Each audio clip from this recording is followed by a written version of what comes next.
اگه به این سگ نزدیک شی فرصت فرار نداری. شماره 9 کنکورسو. این سگ اصلا شوخی نداره. تو فقط 20 دقیقه وقت داری تا از دستش فرار کنی.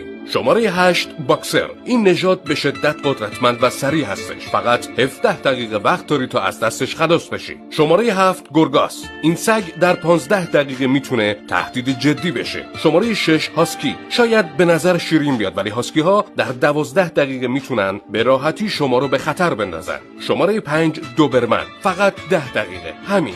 دوبرمن ها خیلی سریع عمل میکنن. شماره 4 ژرمن شپرد. در 7 دقیقه میتونه شما رو تهدید کنه. خیلی سریع و باهوشه. شماره 3 روتوایلر. روتوایلرها در 4 دقیقه میتونن خیلی خطرناک بشن. شماره 2 آیلا. این نژاد به سرعت عمل میکنه. فقط 3 دقیقه وقت داری که باهاش روبرو نشی. و شماره 1 پیتبول. این یکی سریعتر از همه است. چند ثانیه و تمام.